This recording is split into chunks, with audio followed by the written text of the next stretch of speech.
Chelsea have agreed a deal to sign Kendry Paez from Ecuadorian club Independiente del Valle for 20 million euros. That is 17.27 million pounds. The midfielder, who turned 16 last month, will move to Stamford Bridge after his 18th birthday, meaning he will likely join the Blues in the summer of 2025. Paez, who can play in midfield or on the wing, made his debut for Independiente del Valle at the age of 15 and is the youngest debutant and goal scorer in the Ecuadorian top flight. He also made his first appearance in the Copa Libertadores in South America's equivalent of the Champions League in a 2-1 win over Brazilian giants Corinthians last month. Paez has shone at international level, most recently scoring 1 goal and assisting 3 more for Ecuador at this summer's Under-20s World Cup. He also starred in the Under-17 Copa America, scoring 2 and assisting 6 while captaining his country, while he was also named as the top talent at the Next Generation Trophy, a youth tournament featuring clubs from around the globe last year. Paez's signing continues Chelsea's new owners' huge spending in the transfer window since their takeover last summer. Monday. Yeah. Chelsea. Chelsea. Now I think it's going to be hard for them to get big players. I mean, look at where they're going. I mean, there's nothing wrong hunting for talents. There's nothing wrong going for the young stars. There's nothing wrong going to South America. I mean, I think that's where the most beautiful football is played, in South America, Brazil, Venezuela, Ecuador, Uruguay. And there's nothing wrong going there. I mean, that's even going to help players who are coming from there for fans not to expect a lot from them. Well, because when you're coming from Ecuador, nobody's seeing you. No one is maybe taking on your YouTube videos and seeing what you can do. No one actually cares. And you can actually get an advantage from that and get to perform in an optimal level that everyone will be like, okay, who is he? Where is he from? And who is he? I mean, Chelsea, it's going to be also very hard for them to attract big names. And maybe that's why they're going to relatively known clubs like Independiente in Ecuador to sign that young star. They were in the beat, they were in the race to getting Manuel Ugarte from Sporting Lisbon, but PSG had to win the race because PSG got the money to splash. Chelsea got the money to splash. But what attractiveness do Chelsea have? They're not in any European competition this season, and these players, especially at the young age, they want to remain in Europe. Well, they want to play. I have read that the Ugarte deal mostly came down to money, because from reports by even Fabrizio Romano, Ugarte preferred the Premier League and Chelsea would have been a preference over PSG, but PSG offered more money and Chelsea pulled out. Regardless of the European lack of European competition available to Chelsea to play for next season. But you know what? I think people are blowing this whole thing with Chelsea out of proportion. It's one bad season of being out of Europe. Chelsea have been out of Europe before and they still managed to bring in good talent over the course of that summer and still managed to get into the next season. In fact, the season they bought Conte was a season that they had fallen out of the Champions League.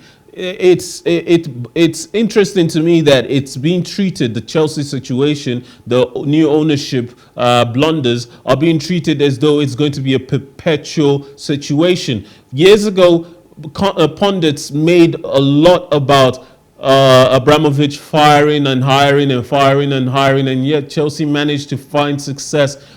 Pretty much every other season, Chelsea won a tournament, won a competition, won something, or went a long way in the Champions League tournament. So, I mean, people need to calm down. It's summer. This is the time that clubs typically rebuild and then go again for the next season. And that is when we start to consider, because whatever, even if Graham Potter had succeeded at Chelsea, usually we say the second season, that's when you really know if a team is going to be successful or not. Many teams have come from the Championship into the Premier League, did very well in the first season, and were quickly out again the next season, because once the build-up of games really piles up, the real test of the Premier League is longevity. Surely it's time to start considering that Chelsea are potentially trying to build themselves to go the distance. Okay. So do you think that Todd Boehly is ready to splash that amount of money that he's did? And Well, I no one will mean, tell you. No one will tell you. But Todd Boehly, he might not come out to say it, but he's not happy that he would spend all that money and Chelsea will still finish 12th on the log. I mean, no European places. but No to one be will be happy, fair, and he's going to try to be careful in but to spending be for this fair, summer. but to be fair, he has brought a lot of talent into the team already. Going forward with the idea and the need to balance the books based on FFP mandates, they sell off a few players. Specifically, some of the players that are being talked about leaving are homegrown players like Mount, Loftus-Cheek, all of I have whom it. their sales would bring nothing but 100% profit, unlike the sales of players that were bought in and then sold, which the way the finances works would put some money on the books, but would still count the losses or whatever slight profits might have been made on top of these players. If players like Mount are sold for as much as 50, 60 million pounds, Chelsea have made not a full 60 million pounds profit. And that will go into, because ultimately the way Chelsea has structured a lot of the purchases they made over the course of last season's January window and the previous summer window, the fact is they are about 100, 150, maybe 200 million pounds in the whole. That can be made up for once you sell maybe 3-4 players. And Chelsea are looking like they're planning to sell 8 to 11 players this window. When that is done, Chelsea will be back in the market, looking to bring in a new striker, looking to bring in a new midfielder. There is talk about needing to bring in a goalkeeper. Players are going to be moved out, new players are going to be moved in, and the squad is going to be more Michael, manageable at about it sounds really 25. easy. What? It sounds really easy when No, it's not it sounds about really ease. easy. It's not about ease, Now because the listen, fact is half let of me the tell you job is going to something. be done for them by the agents of these I under- players. Because the likes of I understand. Ziyech want to leave, the likes of Aubameyang want to leave, the likes of Pulisic want to leave. Mount apparently seems to want to leave and does have a lot of suitors. There is one thing a player trying to leave a club, and there is another thing him having offers. And even if offers come, are this potential offers going to pay suitable price for that particular player? I mean, a suitable price what the club wants a particular team to pay. I mean, like we said, they need to balance the books as far as financial fair play rule is concerned, and they need to sell off players for a particular All right, amount so that all they right, can let's be do a little able to balance the calculation. book. All right, let's do a little calculation. Starting with players that will bring Chelsea nothing but 100% profit.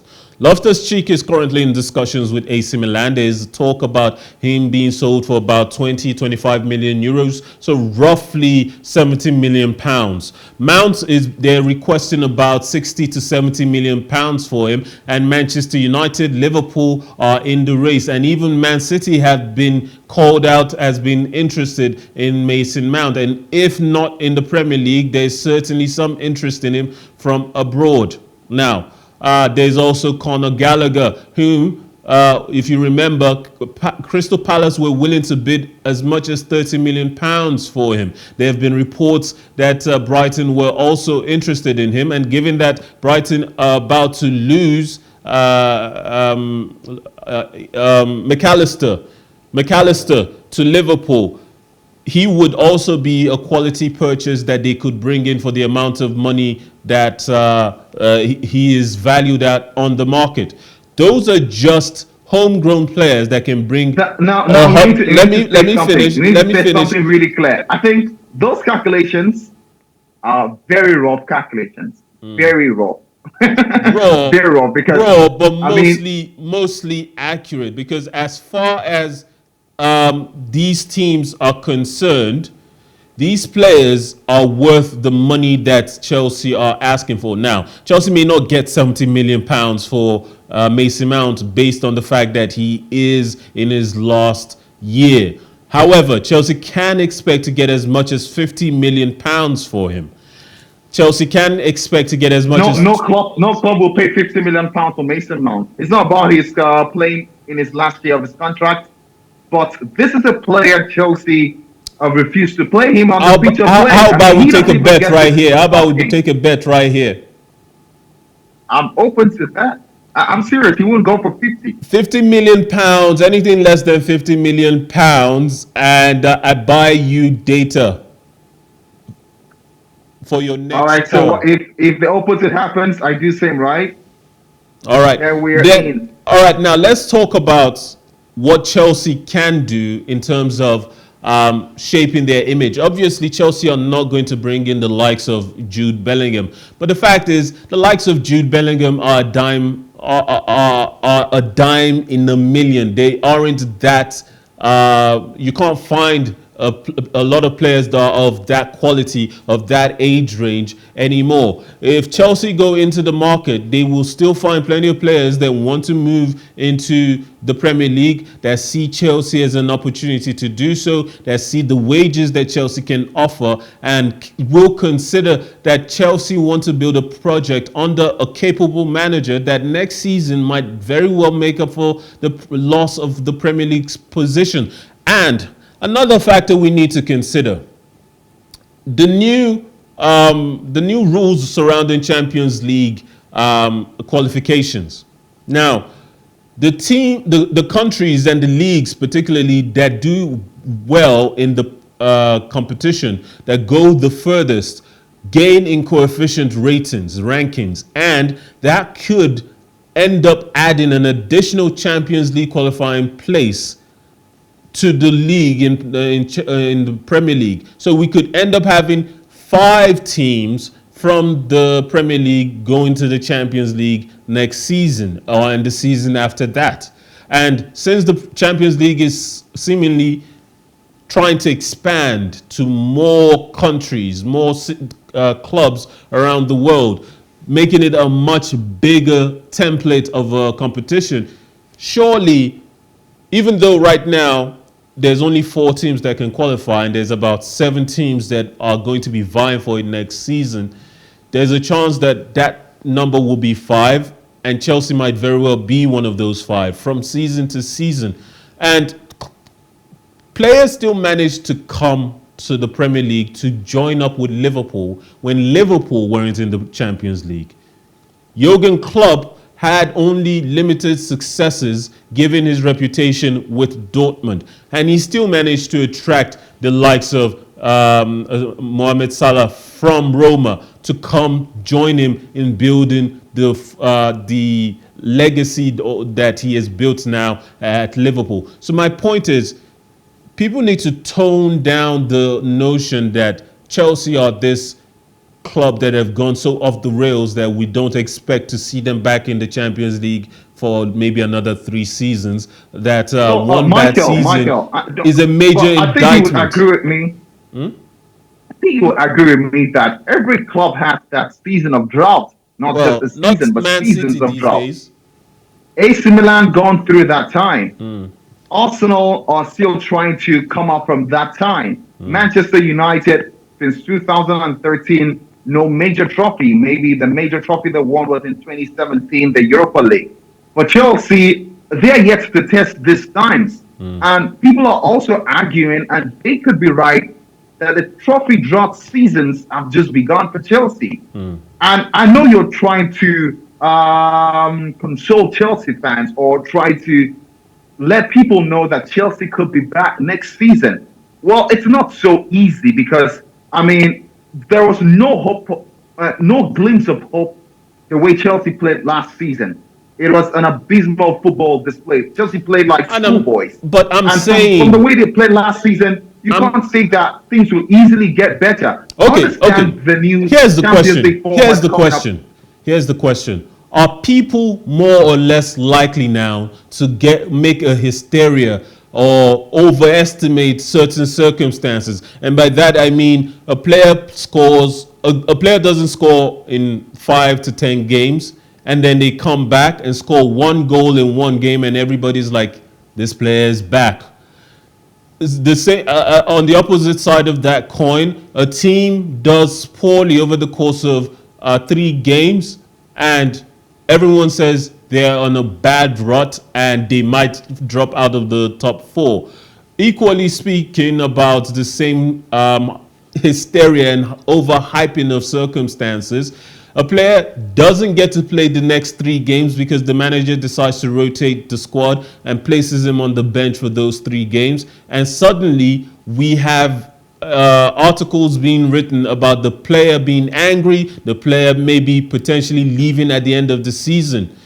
It seems to me that people get overworked about short-term situations that could resolve themselves in the long term. I get what you're saying about Chelsea in recent years, in the last couple of decades, haven't really tasted a prolonged period outside of the successes they're used to.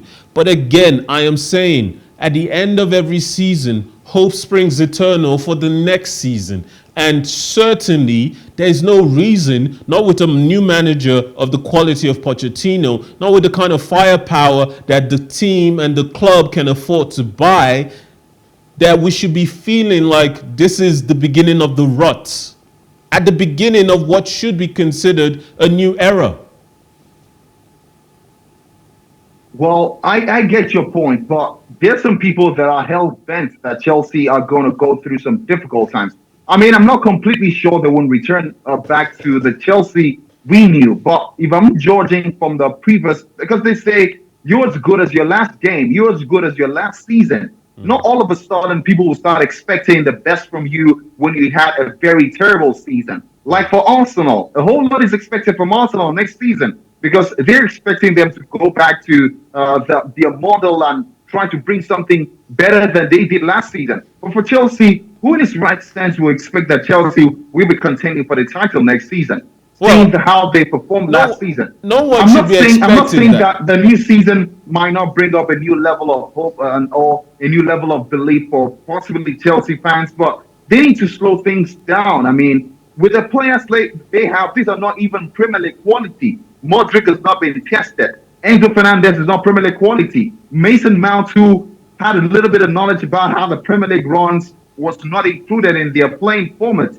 So a whole lot of should not. I don't think anyone should expect anything from Chelsea next season. I'm not saying they can surprise us, but come on, you need to temper because it's the hopes that kills at the end of the day.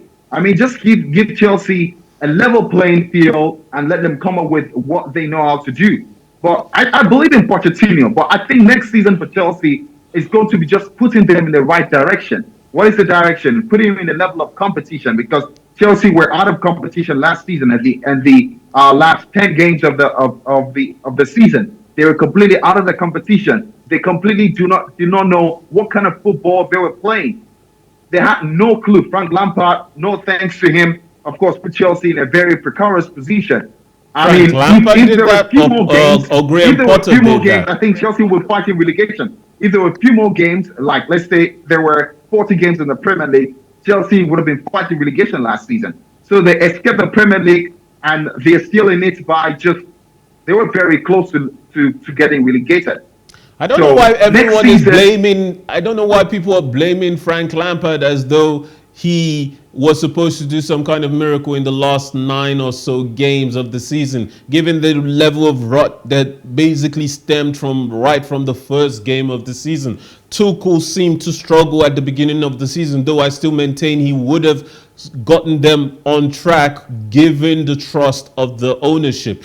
Graham Potter, 8 months in charge, and the players, according to Lampard, were not fit. That to me is a greater indictment of Potter than anything Lampard could have done poorly in the last few games, especially when everyone's morale within the club was already down. But let's move on. Let's move on.